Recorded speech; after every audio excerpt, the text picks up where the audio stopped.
G'day guys, my name is Daniel Schuard. I'm an ADCC veteran, black belt under Lachlan Giles, and today I'm going to be doing the first installment of our new series called Scrub Stomping for Educational Purposes. Today I'm going to be rolling with a few purple belts, going to be breaking down a few of my ideas and different thought processes that are going to help you to understand Jiu-Jitsu at a higher level than you do today. So let's get stuck in. Okay, first round, we're up here with Tim, one of our purple belts. Initially, just coming out and engaging at the upper body, trying to make a lapel grip. And then when he plays this position, I find my chance to punch my right hand to the mat and attach to his belt. It's kind of an interesting idea I've been playing with a bit lately. Something that Lachlan and I've been playing with is the idea of forcing under the legs passing. So you see I anchor myself nicely to this belt grip here, and you'll notice that my right hand is punched actually down to the floor between his feet. Obviously, you invite some kind of triangle counterplay here, but because of the belt grip on the other side, the triangle threat's not really there. You'll notice I switched to double unders, and then some interesting things start to happen from here. You'll notice here Tim starts to go into this shoulder crunch, and the basic idea here is to go into a Tariqa Plata. When I feel this, you'll notice I track his ankle to try and stop him from drawing my elbow too far deep, and then from here I shift my weight down to my left-hand side and start to extend my right leg.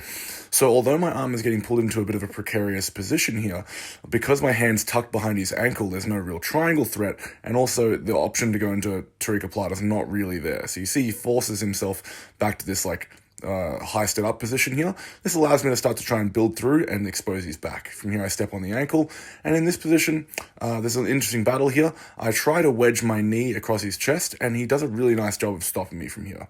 Notice I'm trying to step on the back of his knee here to stack him, but he's done a great job of controlling my ankle and basically pulling my thigh off his hip. This really prevents me from getting good wedging in the position, and you'll notice he kind of pulls me right off to the side and basically completely shuts out my wedging back take here.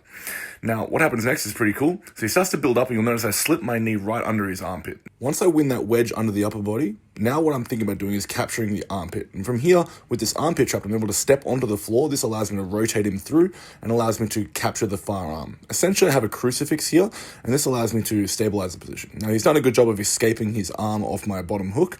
So now I kind of have more like a T Kimura, but we're up in the sat-up position. From here, I climb up into a nice tight Kimura grip, and I start to think about throwing my right leg over the head to try and get to armbar, which he does a great job of pushing my leg off the head. And this is kind of his first main mistake here. So you notice his arm is caught underneath, and he switches his grip, where he should have probably just shoulder walked up and over my bottom leg to stop him from making progress. But you see he locks his hands, and this allows me to get to like a three-quarter juji or a triangle kind of threat.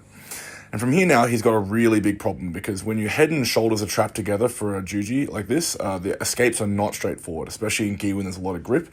This allows me to draw the end of the lever out when he's trying to grip fight me here. And you can see I get into a nice tight armbar. Okay, so overall, he did a great roll, and literally only one mistake cost him here, where allowing the three-quarter juji instead of shoulder walking up over my bottom leg cost him that submission. But yeah, overall, good work, and lots to be taken from there. Okay, so new roll, he goes to shoot a single leg basically, and I step on his hip and sit back to guard. Opening out, I've got a straight lapel grip, and you see me step on the shoulder here for something like a lasso basically, and he's trying to peel the grip off, so I pummel back inside to a spider. You see he keep his elbow and knee connected, so this cues me to go towards De La Riva on my left. From here, he takes the grip off my ankle, and he starts to try to peel my De La Riva hook out, which kind of allows me to thread my foot under his armpit a little bit, which can start to enable me to start off-balancing him here. Now we hit this little tilt, and he's doing an interesting job of trying to keep his hips away from me. I managed to switch out into a belt grip here, which would normally allow me to start spinning, but you see he does a really nice job of getting a good scoop grip on my leg here, kind of threatening almost like a knee bar. From here, basically, I want to think about pummeling back inside, but he does a really good job of keeping his hips back and away. Okay, just kind of framing me out here. It's actually a good lesson for a lot of bolo players that sometimes you just need to accept the distance is lost and just come up on top. So ultimately, for them to defend the bolo, they oftentimes have to concede their hips to the floor, which is a great time to come up for a sweep. Now in the roll, he's kind of elected to play this overhook style position to try to go for sumigeshi. This is pretty risky in gi, honestly. If I get a good waist attachment, especially with somebody bigger than you, it's pretty hard to beat this here. So you saw me basically sprawl and ride his hook and basically land in the chest-to-chest half guard. And this obviously is very, very difficult with somebody bigger than you. And we see a couple of little difficult battles in a row here. So I've got a crossface underhook, and you'll notice I push down on his knee here and take my underhook out, but I'm totally fine with doing this because I'm going to re-win this underhook. In this position, because I have the good crossface, it's pretty fine to take this out, and I switch my head across to a head block crossface, basically. And although he has a lockdown in this position that I have on top here is so stable, and you see him trying to, use this lapel grip to try to destabilize me, or even just kind of give himself some kind of a counterplay in the position, but it's honestly really, really difficult. It's not too long before you can out-pummel this, and you should see me drop my head to the floor, and yeah, now it's very hard to recover from. So managed to get my knee through, come all the way towards shin mount, and from here with the near side underhook, you get really nice back exposure. And you'll see in this position, I feed his lapel, and in no-gi especially, it would be quite risky to commit my upper body forward with a seatbelt in this position. But because of the gi, you've got the threat of the lapel. So at any point, if I fall off the side here, it's quite bad for him here. So you notice I use like a little crab hook to stay connected. And once I bring this leg across the waist, I'm able to scoop his bottom leg, which lands him basically in a full bow and arrow choke. And that's pretty rough. So that's one of the risks of trying to shake me off the top in a 4-point when I have a collar grip, is that you can get the lower leg really well exposed, which can just land you in a lot of trouble. Okay, next round here with Michael. So Michael's another tough purple belt. This is just right before he competed on Fusion. You see him come out and pull guard, trying to use a cross collar. He's got quite dangerous footlocks here, so I try to, just as a grappler, it's one of his strengths. So you'll see I kind of sit back in this position, kind of patiently maneuvering a bit. And you see him thread to this lasso, and I believe you'll see me playing a game basically between grabbing his belt and trying to limp my right hand out underneath. Now, Michael's using this interesting structure, which you don't see that often, where you make an X on the far shoulder. And in this position, I start to use my right knee to clear his lasso out, and this becomes a big threat for him now. As soon as he felt my knee clear his lasso out, he really needed to take his right leg back wide over my shoulder to disallow me getting this really mean angle. Because once I get into the north-south here, it's pretty rough. Basically just making sure that I crowd my head into his hips, and then from here, settling up into like a knee on belly type position, and just getting up on the points. Now, although Michael has a cross shoulder post here, because I get a deep shin mount, I'm able to just hike his arm above his head and get to this deep cross face here. And I'm pretty sure I choose violence in this position and just look to try and connect right into the smother. And you can see the panic set in. Here I do a little step over his shoulder because I didn't really feel like I was going to get it. And this step allows me to cross my feet for the triangle. And I don't have a full clearance of his lower arm yet. But then here, because of the position, I'm able to just be a big nasty black belt and wrist lock him, because I'm a bully sometimes, but it's for educational. So when you're in mounted position, make sure, guys, you are deliberate about your cross waist frame. It's hard to see, obviously, but if he was more deliberate with his elbow on my hip, I wouldn't have been able to step over in that triangle, and he probably would have had better chances of escaping. Anyway, new round here, and we'll see Michael pull guard immediately into a lasso. And in this roll, it was really subtle. You'll see me roll my hand out to the outside here, and then I use my shoulder to smash his knee shield. So these two things in combination, when I clear my hand out, is able to smash his knees together, and I pretty much immediately land in like this little leg mount type position.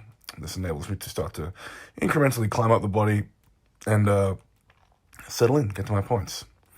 Now, I will say, Michael, as much of a pleb as he is, has a very good kipping escape as well. So you'll see me here blading my shoulders and try to use my shoulder under the jaw to stop him. And I decide to dismount here just to prevent any kind of main counterplay. But we get here and he starts to frame pretty hard. And I also notice we're starting to get kind of close to the edge of the mat. So I start to back him back out and stand back up.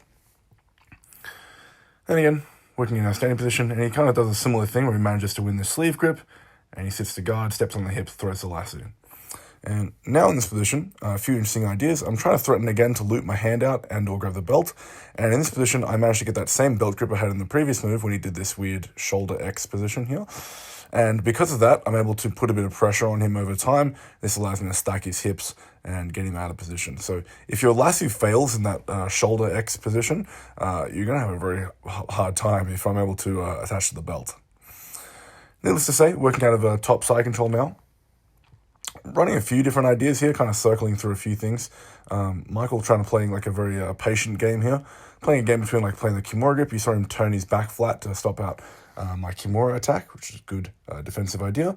And you start to see me starting to thread this lapel here. So this will kind of start to become a bit of an annoyance as we progress here. So I thread the lapel as like a lapel underhook. So when I have this lapel threaded as an underhook, it can serve to, when I pull it tight, pin his right shoulder down to the floor. This kind of allows me to get up in this knee on belly and kind of keep his shoulder kind of quite close to the floor here. And you see he's trying to rotate towards the position, which is actually not a bad idea here, because I would love him to try to be turning and facing me, because this will allow me to get collar chokes and things of this nature. And you see here I kind of like just bully him a little bit by pulling his back up off the floor. And he tries to explode out of here dynamically, but it kind of just spends a lot of energy, and managed to settle back into a good position once again. Now here you'll notice I kind of push my chest up under his elbow to kind of bring his knees away from his chest, and this kind of allows me to extract my leg and then high leg up and over the top. So this hip switch position from half guard Buddhist in is quite a strong situation if you can get their elbows well above their head. And then again, just working in the mounted position, kind of keeping my pressure. Notice here, guys, that I'm not staying with square hips and shoulders. I'm trying to really blade my position across his center line to make things like kipping escapes difficult. And there's, again, kind of thematic, is that the triangle setup that I was talking about earlier, I managed to get that again where I stepped over his elbow. And then in this position, the really big key detail here is I'm trying to transition into a mounted triangle here, but the big key detail here is that I keep his head suspended up off the floor. So I actually end up tapping him into a chest compression here, but being able to transition into mounted triangle, you need to almost have a mastery of keeping the head up to stop them from attacking. Now I pull guard, and I start to harass his feet here, and I start to go into a bolo type situation. And he gets his back flat to the mat and stays quite far away from me. So I use like a waiter bolo position to reshoot my right thigh across the chest to try and re-invert him here. And then I try and climb the corner. He does a good job of getting his back flat and then looking to go into single leg X on me here. Again, Michael's got quite a good footlock here. Notice that I threaded my right foot in as a De La Riva hook. This basically kills his basically any of his footlock attempts and then the round ends. And hope you guys enjoyed this interesting format. Make sure to like and subscribe, and I'll see you guys in the next one.